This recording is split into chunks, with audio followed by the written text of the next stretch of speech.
At my own wedding reception, my father-in-law leaned in, raised his glass, and said loud enough for half the room to hear, "She's just here for the money." I smiled, a smile I had practiced, perfected, the kind that hides the sting behind lip gloss and wedding glitter. But then, my husband laughed. "We all know that," he said, chuckling as if it were the most obvious joke in the world. The laughter from his side of the family followed like an obedient echo.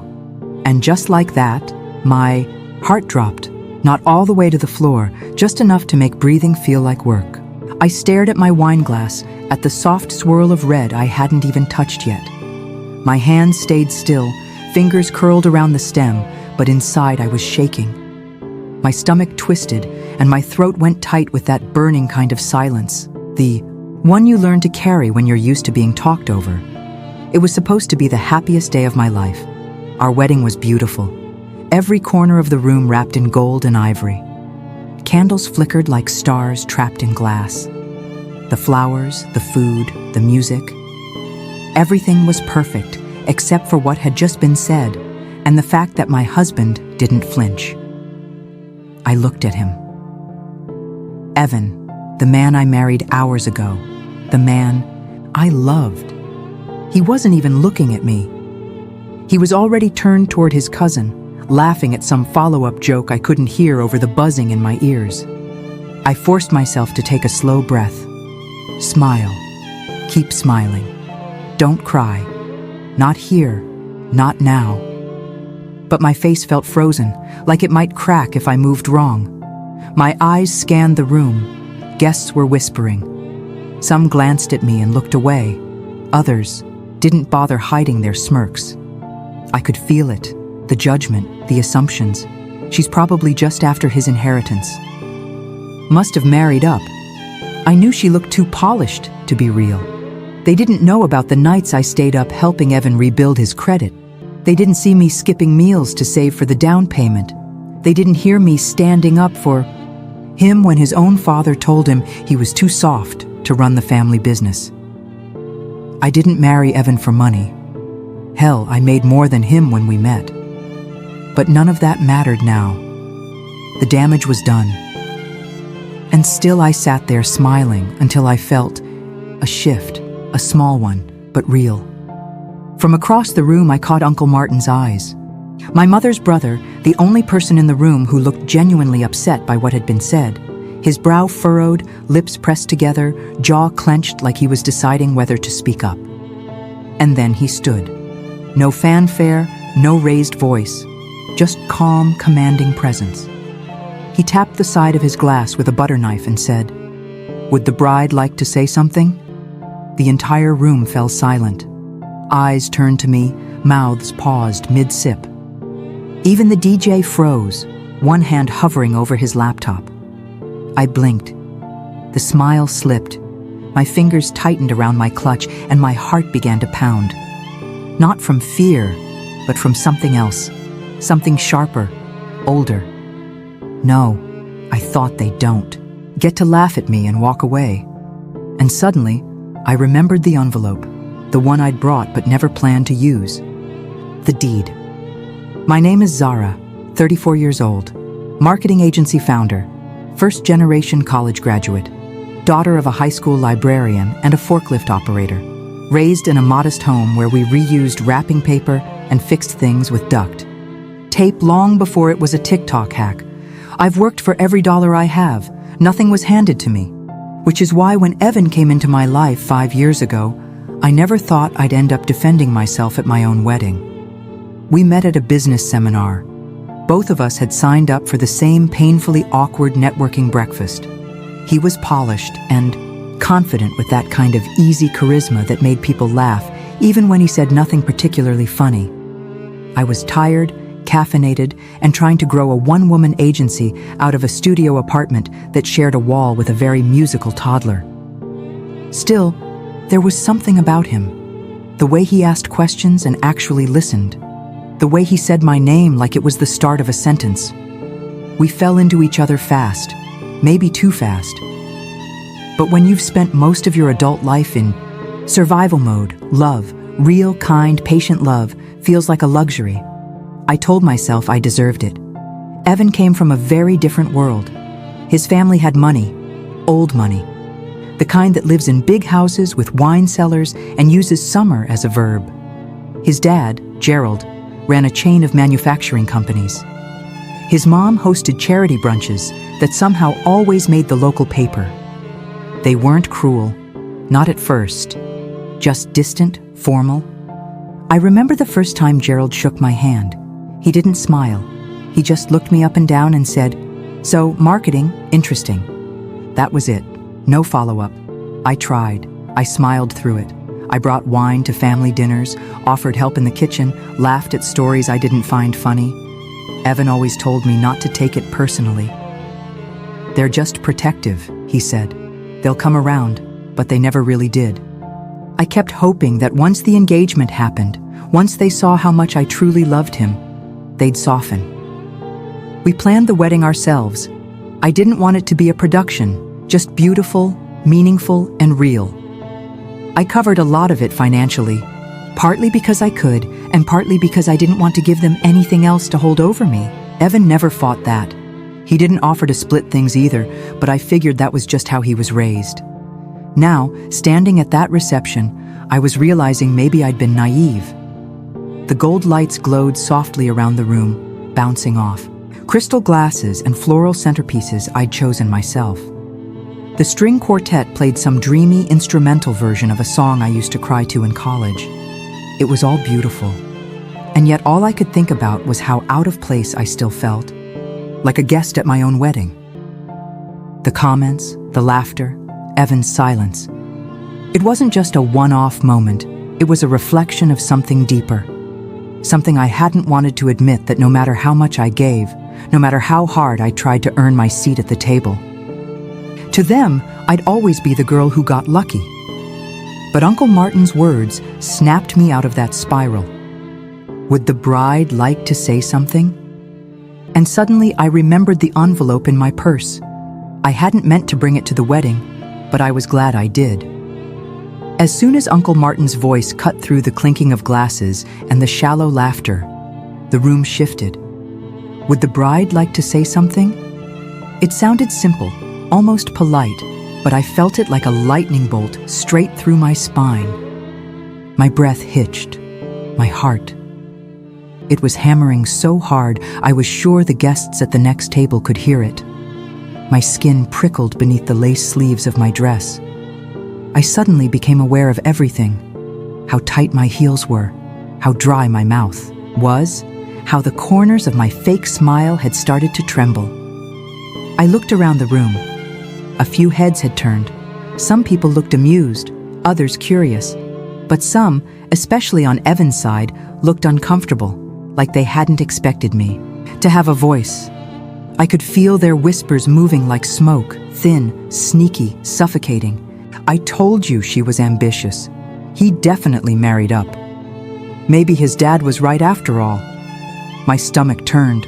I turned to look at Evan. He was seated now, swirling the ice in his whiskey glass, his expression unreadable. He didn't look angry. He didn't look apologetic. He looked checked out, and that was somehow worse. Say something, I thought. Defend me. Tell them they're wrong. But he didn't. He just raised his eyebrows slightly like, "Are you really going to make this a thing?" And for a second, I almost didn't.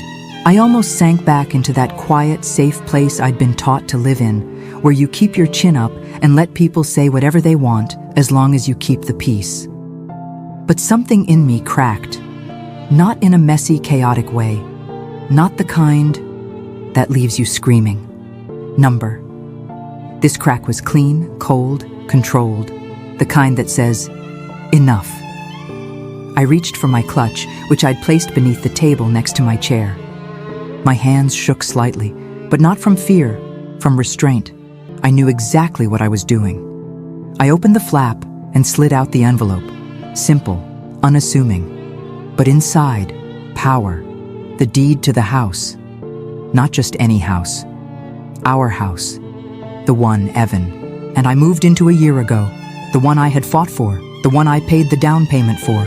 After months of working 14-hour days and skipping every personal luxury imaginable, it was in my name, not because I had something to prove, but because Evan's credit was trashed and mine wasn't. And when the bank asked who was taking responsibility, I stepped up like I always did. I stood, and the envelope in my hand felt heavier than it should have. But maybe that's because it carried more than just a document. It carried the truth. Uncle Martin watched me with quiet pride. I caught my mother's wide eyes across the room. Even she didn't know I'd brought it. As I began to walk toward the front, the crowd began to hush, first in ripples, then in waves, until even the music faded into the background like an afterthought. People were watching now, some with curiosity, some with nervousness, and some like Gerald with smug disbelief. What could she possibly say? Their faces seemed to ask. She already had her moment. But they were wrong. My moment hadn't started. Yet, it was coming. And when it did, no one in that room would forget it. I don't remember deciding to stand. I just remember rising like something inside me had finally pulled the cord on, quiet, on patience, on swallowing every insult for the sake of politeness. The envelope in my hand suddenly felt lighter. Or maybe I felt heavier, like every moment I'd stayed silent had gathered in my chest and was finally pushing me forward. The murmurs in the room faded as I walked one step another, heels clicking, softly on polished marble, the kind of click that usually signals elegance, but in that moment, it sounded like thunder. I didn't look at Gerald, didn't need to. I could feel his gaze trying to burn a hole in my back. Smugness, the disbelief. I didn't look at Evan either because I already knew what I'd see. Confusion, maybe even embarrassment, but not the kind of regret that would have mattered. All I focused on was the front of the room, the microphone. Uncle Martin had already moved aside. He didn't say anything as I passed him, but he gave me a nod, subtle, strong. The kind of nod that says, "Go ahead. You've earned this." And I had. I stepped up to the mic and adjusted it gently so my voice wouldn't tremble when I spoke. I took a breath, long, deliberate, the kind you take when you're not just trying to calm your nerves, but to slow time because I wanted them to feel every second of what was coming. The first words out of my mouth weren't angry. "Thank you all," I said, steady and clear, "for being here to celebrate with us." I saw a few confused glances. Some people looked relieved, like maybe I was going to take the high road, let it all slide. But I wasn't here to be gracious. I was here to be honest. I held up the envelope slowly, not with drama, but with purpose. "This," I said, "is the deed to the home Evan and I live in." Now I had their attention. Their silence felt louder than applause. I opened the envelope, pulled out the paper, and let it unfold in my hands like a curtain being drawn. "My name is the only one on this deed," I continued, "because when we bought our house, Evan's credit wasn't in a place where the bank would approve him.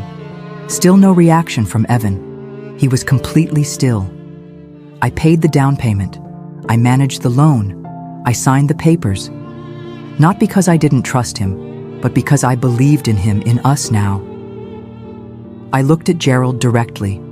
"I didn't marry for money," I said. "I built my own, and I brought it into this marriage willingly, quietly, because I never needed to be the loudest person in the room to know my worth."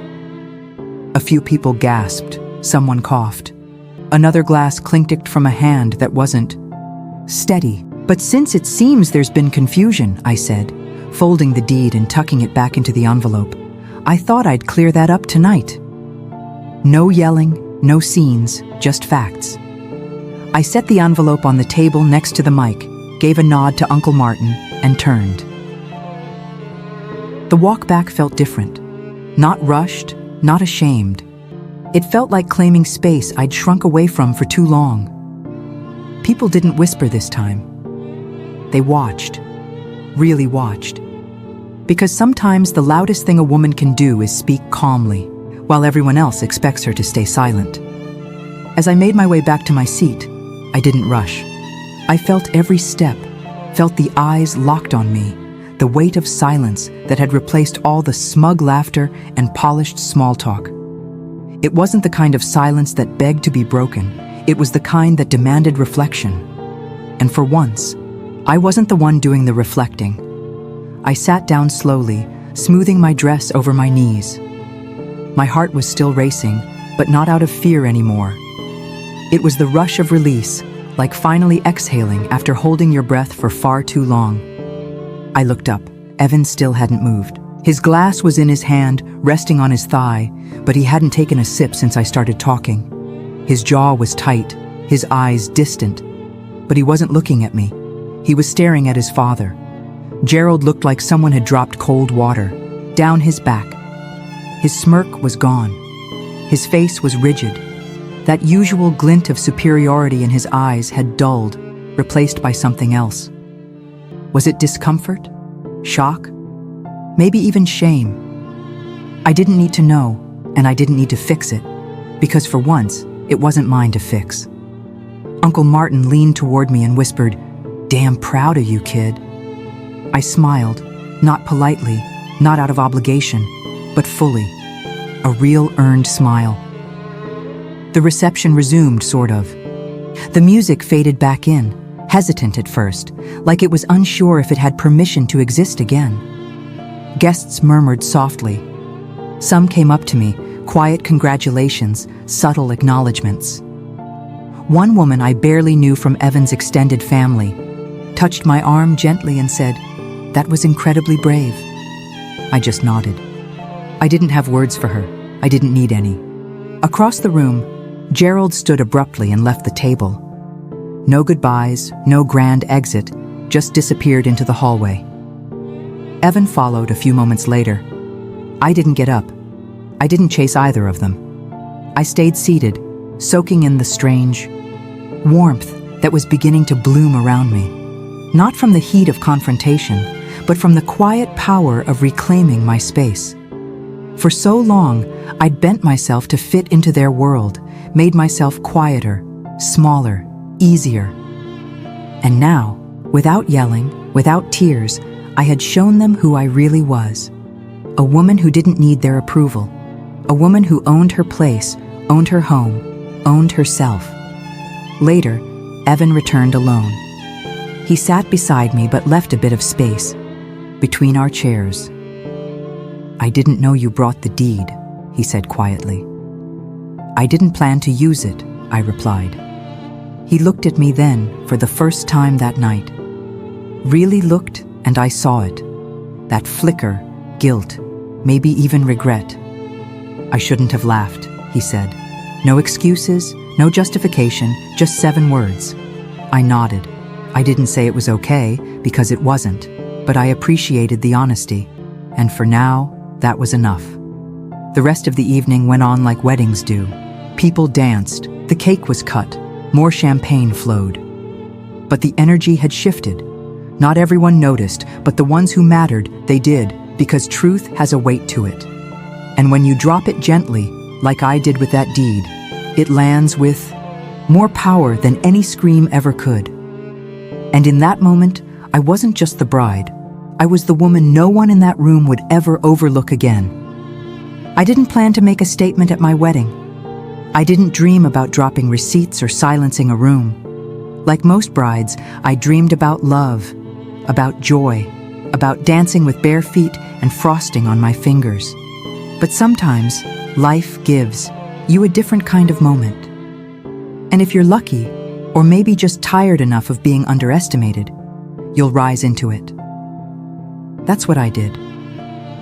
The morning after the wedding, I sat in the quiet of our kitchen, still in my robe, hair messy from tossing all night. The deed sat on the counter, folded neatly beside a half-empty glass of water. I stared at it for a long time, not because I was proud of showing it, but because I finally understood what it meant to own something. Not just property, but your voice, your story, your truth. Evan came downstairs eventually, his voice as he asked if I wanted coffee.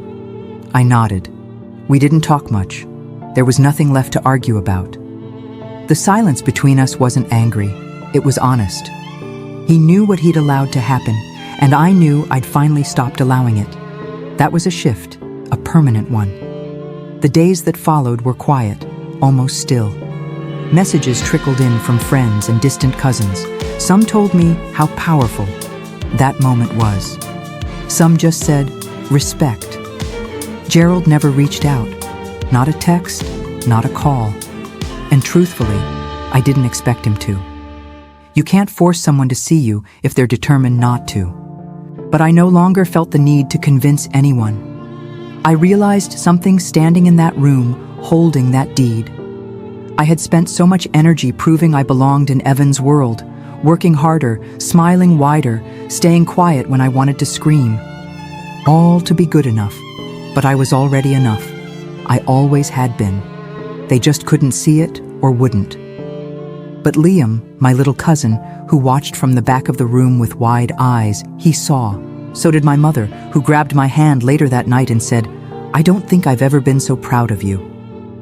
And Uncle Martin, he didn't say much. He didn't need to. His presence spoke louder than any toast.